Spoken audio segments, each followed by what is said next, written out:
let's take this drive. Get up right, it's a brand new dawn. We're past the dawn, we're never alone.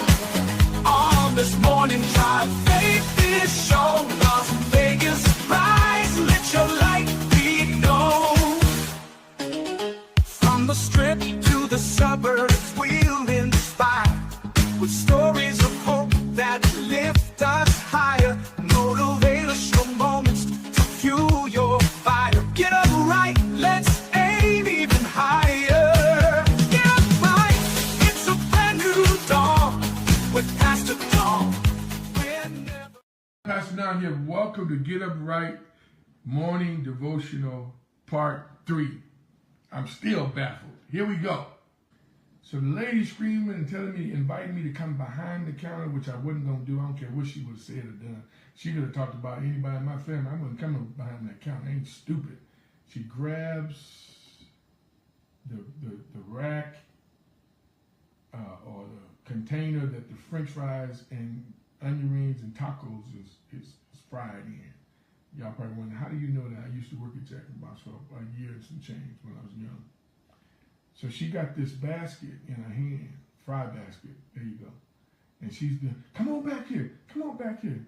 I said, are you threatening me with the fry basket? I said, what is wrong with you?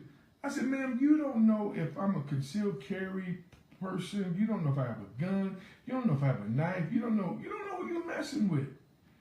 This woman proceeds to call the police.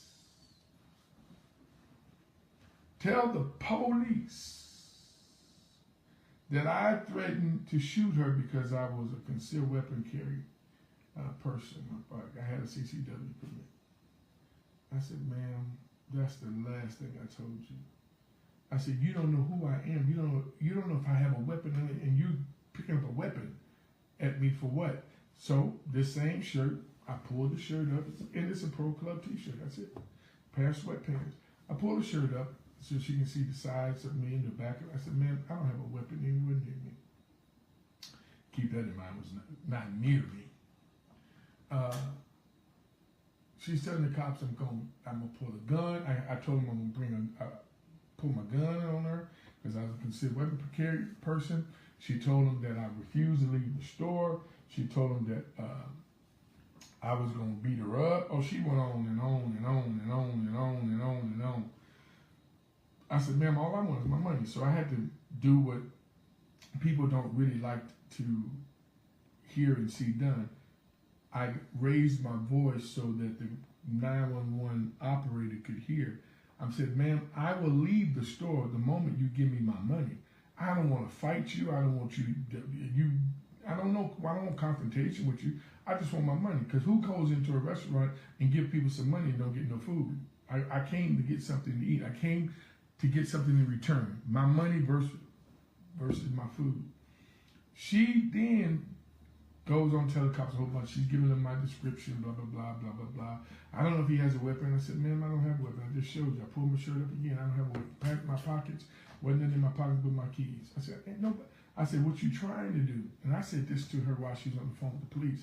I said, what you're trying to do in the culture in which we live now, what you're trying to do is cause the police to come in here hot and blazing, come in here hot and heavy, flying down the street, running cold, and gonna take me down at gunpoint.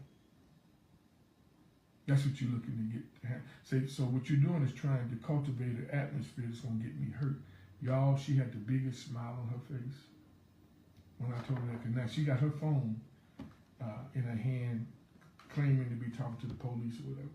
Get off the phone with the police, now she's recording. And I repeated that again to her. I said, you really think that they're gonna come in here and throw me on the ground at gunpoint? She's smiling so, like she was getting ready to take a photo. She was smiling and grinning. She was trying to entice me to meet her energy even more so. I met her now, don't get me wrong, I met her. But she was hoping that the police would come and hurt me. So this is what she says to me. The police said not to give you back your money until they get here. Now, anybody who knows me, I've been around police since the age of 18 years old. Owned a guard company, owned a couple of them. Testified in court cases and all that. I can tell, I've been around this stuff so long. I've been around for some cats' entire career until they retired, and those of which I'm still friends with. The police would have never told her that. So I'm like, okay, man, you gotta hold on. Part 4. Let your light be known.